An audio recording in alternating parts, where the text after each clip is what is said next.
چشم فلک نے بھی شاید اپنی آنکھوں سے چند قطرے آنسو کے بہائے ہوں. وہ زہد و تقوی کا امام، وہ تقوی و ورع کا ماہتاب، وہ آسمان علم کا ایک خوبصورت ستارہ آج دنیا سے چلا گیا. میں ابھی چھوٹا سا بچہ تھا، میں نے قاری ادریس اعظم صاحب کی اس تقوی کی زندگی کو، اس شرافت کے ماہتاب کو اپنی آنکھوں سے اس کا مشاہدہ کیا. قاری صاحب نے پوری کی پوری زندگی مسجد میں گزار دی. فجر سے لے کر عشاء تک عمومی معمول یہ تھا کہ ہر وقت مسجد میں گزارا کرتے تھے.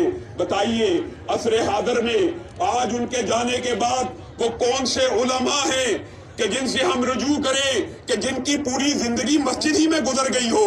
قاری ادریس اعظم صاحب وہ عظیم انسان تھے کہ آج یہ عظیم الشان مجمع اس بات کے اوپر شاہد ہے.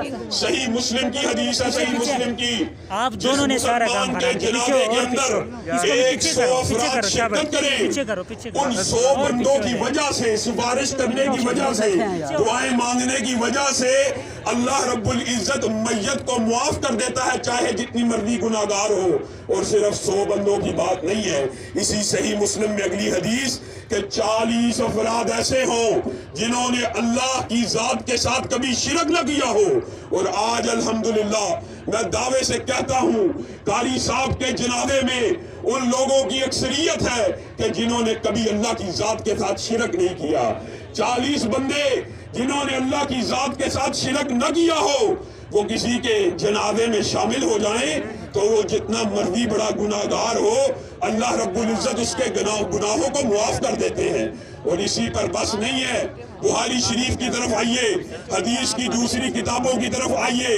یہ جو جنازوں کا وقت ہوتا ہے، یہ گواہیوں کا وقت ہوتا ہے، یہ شہادتوں کا وقت ہوتا ہے.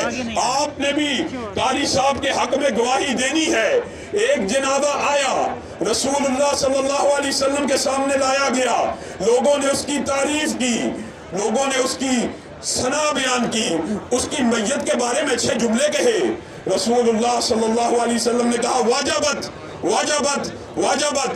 ایک اور میت آئی، اس کے بارے میں لوگوں نے کہا بڑا شریر تھا، بڑا فتنہ تھا، بڑا ایسا تھا.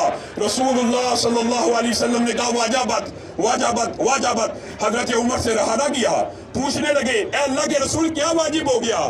کہا جس کی تم نے تعریف کی اس کے اوپر جنت کو واجب کر دیا گیا، اور جس کی تم نے برائی کی اس کے اوپر جہنم کو واجب کر دیا گیا.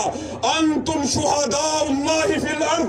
آج یہاں پہ جتنے آئے ہیں وہ زمین کے اوپر اللہ کی طرف سے گواہ ہیں، اور گواہی دیتے ہو کہ نہیں دیتے؟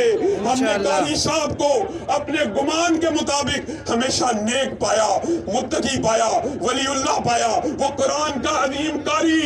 اور لوگوں ایک بات کے اوپر غور کرو، اور یہیں پہ میں اپنی بات کو ختم کروں گا. 100 برس نہیں گزرتا، 100 برس نہیں گزرتا، دھرتی کے اوپر جتنے رہنے والے ہوتے ہیں سارے کے سارے زمین میں دفن ہو جاتے ہیں. ہم میں سے جتنے آج شریک ہیں، کتنے ایسے ہیں جن کو اپنے پردادا کے پردادا کا نام بھی پتا ہو. پردادا کے پردادا کے لیے دعا کرنا تو دور کی بات ہے، ان کا نام بھی شاید ہم میں سے بعض کو نہ پتا ہو. وہ خوش قسمت انسان ہوتا ہے کہ 100 برس بیت جائیں. وہ خوش قسمت ہے عصر حاضر میں کہ جس کی موت کو 100 برس گزر جائے اور کوئی رحمہ اللہ کہنے والا ہو، کوئی رحمت اللہ علیہ کہنے والا ہو. امام بخاری 1200 برس گزر گئے ہیں، آج بھی ان کی کتابوں کو پڑھا جاتا، رحمہ اللہ کہا جاتا.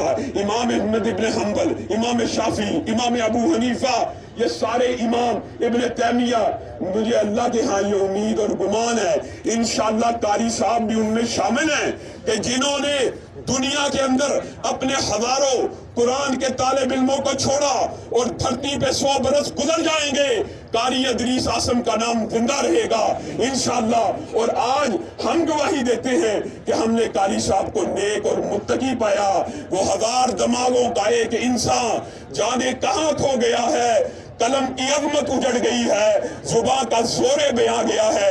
اللہ رب العزت قاری ادریس اعظم کو، میرے استاد گرامی کو، ان علماء کے استاد گرامی کو جنت الفردوس میں جگہ عنایت فرمائے. اب انشاءاللہ الرحمن سید علامہ ضیاء اللہ شاہ بخاری صاحب صرف 2 منٹ کی بات کریں گے.